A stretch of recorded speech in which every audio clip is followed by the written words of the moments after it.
Selamat pagi, selamat berjumpa kembali anak-anakku semuanya di dalam pembelajaran bahasa Indonesia pada hari ini. Semoga kamu ada dalam keadaan sehat adanya agar dapat menerima pembelajaran yang diberikan pada hari ini. Sebelum kita mulai pembelajaran, marilah kita berdoa menurut agama dan kepercayaan kita masing-masing. Berdoa dimulai.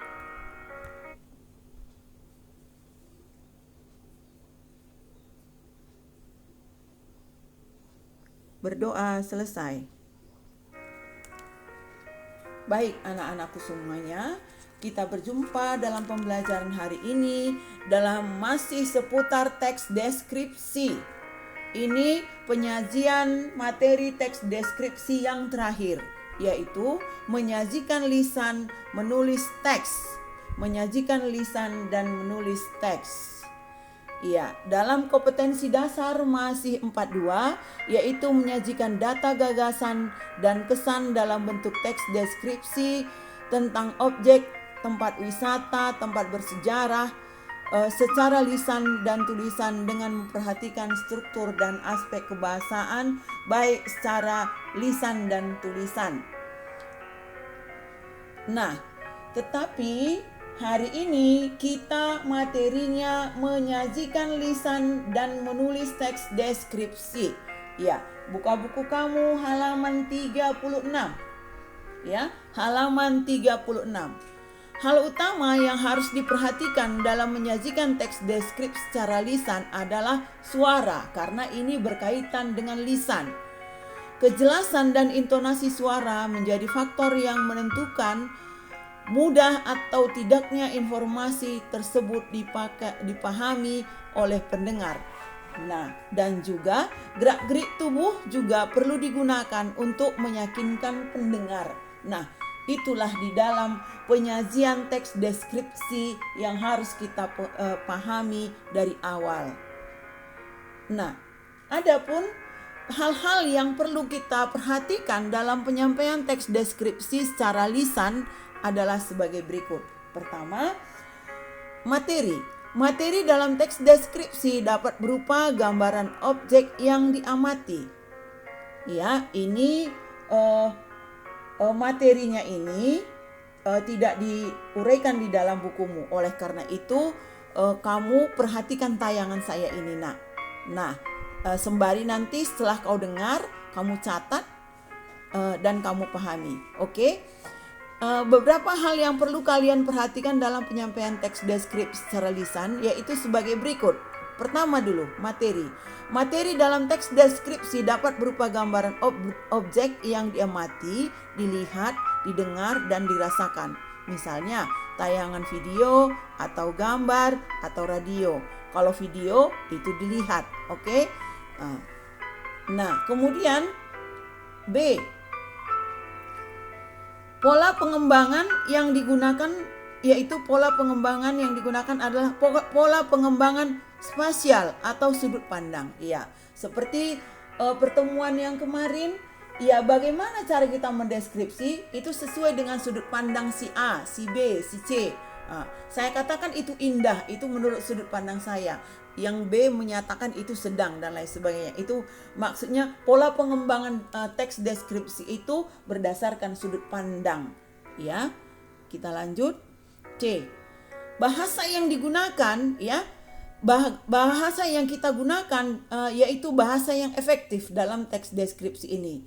Ya, efektif dan komunikatif agar teks deskripsi yang kita sampaikan mudah dipahami. Dengan demikian pendengar seolah-olah merasakan yang kita sampaikan. Nah, jadi bahasa juga sangat perlu di dalam penyampaian teks deskripsi ini, ya, agar mudah dipahami. Kemudian aspek-aspek berbicara. Nah, kita harus memperhatikan vokal, intonasi, dan artikulasi yang kita gunakan ketika kita menyampaikan teks deskripsi secara lisan. Nah, selain itu kita menggunakan mimik, gestur, dan yang mendukung isi teks deskripsi tersebut. Nah, kemudian, ini hal-hal inilah 4 aspek yang harus kita perhatikan di dalam penyajian teks deskripsi ini. Ya, kita lanjut. Di dalam penyampaian teks deskripsi secara lisan, ya, secara jelas, ya. Pertama, pahami objek yang akan dideskripsikan, kita katakan tadi. Ya. Kemudian yang kedua, penyampaian teks deskripsi secara lisan itu hindari penggunaan kata atau kalimat kasar saat penyampaian deskripsi suatu objek. Iya, saya jelaskan sedikit di sini, Nak. Ya, hindari penyampaian kalimat yang kasar. Namanya mendeskripsi. Ya, mendeskripsi, menggambarkan, menuliskan. Ya, bagaimanalah kita membuat kata-kata kasar? Itu saya rasa tidak mungkin. Oleh karena ini, hindari penggunaan kata atau kalimat kasar saat menyampaikan deskripsi suatu objek. Apa tujuannya itu? Agar kesan mendeskripsikan objek itu positif. Ya, baik adanya. Kita lanjut.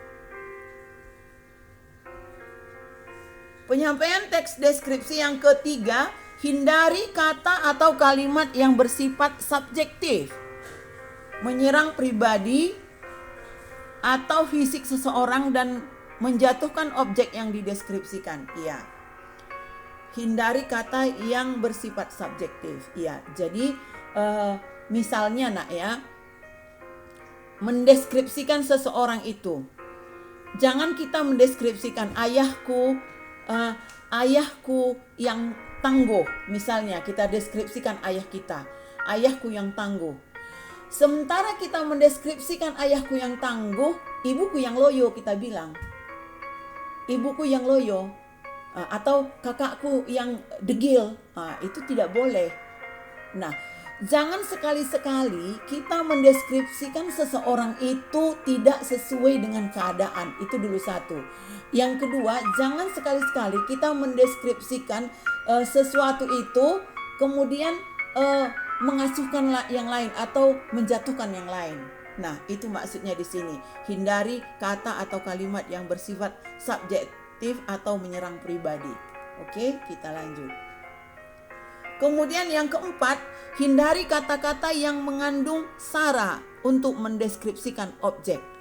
Nah, ini mengandung sara, maksudnya ya kita terdiri dari beberapa suku, Nak. Ya, kita deskripsikan, misalnya saya mendeskripsikan karena saya dari Tanah Karo, saya deskripsikan Tanah Karo itu Brastagi itu begini sangat. Objek wisata Brastagi sangat baik, tetapi yang di daerah Tongging tidak. Itu tidak boleh. Hindari itu, tidak boleh. Ya, hindari kata-kata yang mengandung sara untuk mendeskripsikan objek. Nah, itu maksudnya di sini. Kemudian yang kelima, gunakan kalimat yang mudah dipahami. Ini saya rasa sudah logis ya, Nak, ya, agar bisa dipahami di dalam teks deskripsi kita. Kemudian sampaikan deskripsi objek secara runtut. Ya, itu baik adanya. Kenapa? Kalau berbicara tentang teks deskripsi itu pasti runtut. Kalau tidak runtut, tidak dipahami oleh orang lain, tidak dimengerti oleh orang lain, sehingga apa yang kamu lukiskan, apa yang kamu tuliskan, apa yang kamu deskripsikan kacau balau untuk pemahaman oleh orang lain. Ya, jadi hindari apa yang kamu tuliskan. Ya, sewaktu kita masih di SD itu sangat begitu ya, Nak, ya. Apa yang kita tahu udah saplok saja, tulis saja. Itu tidak boleh. Ya, kita dikala mengenal teks deskripsi itu harus 2 kali angkat. Kita tulis dulu apa yang kita bisa, apa yang kita deskripsikan, apa yang kita tuliskan. Setelah kita tulis, baru kita share kembali mana kira-kira yang tidak baik atau tidak sesuai runtutan, kita perbaiki. Nah, jadi sampaikan deskripsi objek dengan runtut maksudnya di sini. Ya. Kemudian yang kedua, menulis teks deskripsi. Nah, sekarang kita menulis teks deskripsi itu setelah kita tahu materi yang tadi. Yaitu membuat teks deskripsi membutuhkan kepekaan akan hal-hal yang akan digambarkan. Ya, berikut merupakan langkah-langkah apa yang akan kita pergunakan di dalam menyusun teks deskripsi itu, ya. Ya, langkah-langkah apa yang kita gunakan? Yang pertama yaitu menentukan subjek yang akan dibahas dan kita buat judul. Ya, itu yang pertama. Apa cakupannya di situ? Menentukan subjek itu yaitu apakah subjeknya kita buat contohnya sekolah, keelokan Gunung Semeru, Borobudur di waktu pagi yang merekah, Sumatera Barat dan elok, rumahku, ya misalnya anjingku, ya ibuku. Pokoknya kita tentukan subjek yang akan dibahas dan kita buat judul. Itu saya rasa tidak susah untuk mengertinya ya nak ya. Baik. Kemudian yang kedua, buatlah kerangka bagian-bagian yang akan dideskripsikan. Ya, kamu buat kerangkanya. Misalnya sekolah baruku. SMP Negeri 1 Pancur Batu, ya kan? Ya. Kamu deskripsikanlah di situ, gedungnya bagaimana, halamannya bagaimana, gurunya bagaimana, teman yang sudah kamu kenal bagaimana. Deskripsikan. Gedungnya lumayan bagus, begini begono. Ya, tergantung kepada kamu mendeskripsikannya. Halamannya bagaimana, gurunya bagaimana, temannya bagaimana. Oke? Kita lanjut bagian C. Mengumpulkan data-data dan melakukan pengamatan langsung subjek yang akan dideskripsikan. Hal yang dideskripsikan, bagaimana kondisi fisik, hasil pengamatan, bangunan kokoh, bagus, catnya bagaimana. Ya, seperti yang saya sudah uraikan tadi, yang bagian B tadi, ini masih terkait ya nak ya. Oke. Kemudian yang D. Setelah data-data terkumpul, kalian melakukan penyusunan data, menyusun kerangka karangan. Iya, dalam menyusun teks deskripsi memang harus mengumpulkan data-data dulu. Baru data-data yang kita deskripsikan. Baru setelah terkumpul data-data kita menyusun itu. Ya, tatalah kalimat-kalimat menjadi ya, kalimat-kalimat yang kau dapatkan di dalam mendeskripsikan itu, tatalah dia, rangkailah dia menjadi suatu paragraf yang namanya itu paragraf teks deskripsi. Ya, misalnya paragraf yang kamu deskripsikan pada bagian pertama, kemudian pada paragraf yang kedua, kemudian paragraf yang ketiga, paragraf penutup. Ingat, ya, dalam teks deskripsi ada tiga bagian yang harus ada di situ, yaitu, ya, paragraf pembuka, kemudian isi, kemudian penutup harus ada di situ, ya. Dikala kamu nanti menulis teks deskripsi, oke. Nah, kemudian bagian yang ketiga, ya, bagian yang ketiga menyunting teks deskripsi. Namanya menyunting ya nak ya. Menyunting yaitu memperhatikan, melihat mana yang perlu kita tambah, mana yang perlu kita ganti, mana yang perlu kita perbaiki, itu menyunting. Jadi sebelum kita menyunting, baiklah tadi materi dipahami dulu di semua, mengerti dulu semua, baru kita mampu menyunting teks deskripsi. Dikala kita tidak memahami apa yang ditayangkan di dalam teks deskripsi, mustahil kita mampu untuk menyunting. Karena menyunting teks deskripsi ini dilakukan untuk memperbaiki dan menyempurnakan tulisan yang kamu buat. Langkah-langkah menyunting teks deskripsi dapat dilakukan dengan beberapa langkah sebagai berikut. Ya, ingat, mengerti kamu dulu, memahami kamu dulu, baru kita lakukan menyunting, yaitu memperbaiki.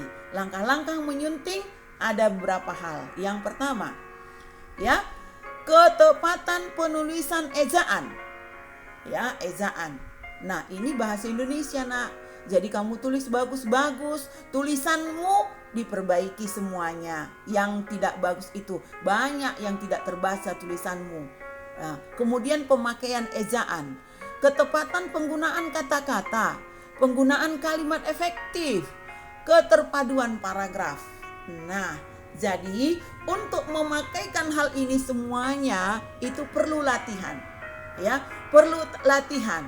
Yang dulu di SD kamu kenal itu dengan mengarang, ini sekarang teks deskripsi. Dan teks deskripsi ini kita susun, kita tulis sesuai dengan struktur yang sudah saya berikan kepada kamu. Perhatikan itu, Nak. Ya, perhatikan itu. Jadi kita menulis teks deskripsi sekarang tidak mengarang asal-asalan. Alurnya juga kita harus tahu. Nah, kemudian penulisan ejaannya juga, penggunaan kata-katanya juga. Nah, bagaimana kalimat yang efektifnya juga. Oke, kita lanjut. Ya, baik, perhatikan, Nak. Nah, coba kamu lihat buku kamu, textbook kamu. Ya, textbook kamu, di sini ada halaman 36. Ya, carilah tayangan video gambar wisata di sebuah daerah, tayangkan dan jadilah reporter acara jalan-jalan dan sebagainya. Nah, ini saya bijaksanai. Nah, tadi ini halaman 38. Coba kamu lihat halaman 38. Tadi sudah saya jelaskan itu ya, Nak. Bagaimana mendeskripsikan kerangka-kerangka, membuat kerangka-kerangka deskripsi. Sudah ada tadi itu. Ya, kamu buatlah sebuah teks deskripsi sesuai dengan kerangka yang saya jelaskan tadi, yang judulnya Sekolah Baruku, halaman 38. Dan caranya sesuai dengan yang saya terangkan tadi. Ya, tayangannya. Ya, kamu buat deskripsinya, kerangkanya. Oke, itu nomor 1. Kemudian nomor 2, kamu buat teks deskripsi salah satu pada halaman 37. Ini ada 1 sampai 10. Ya, kamu pilih salah satu. Oke, yang pertama tadi Sekolah Baruku, yaitu SMP Negeri 1 Pancur Batu. Kemudian yang kedua halaman 37. Ya, yang 2 ini pun saya berikan tugas Muna, itu sudah banyak. Ya, hanya saja kata kunci dari ini kamu kerjakan itu. Bukan melihat banyaknya PR, tetapi kamu kerjakan. Oke, terima kasih, sampai di sini pembelajaran yang saya berikan hari ini.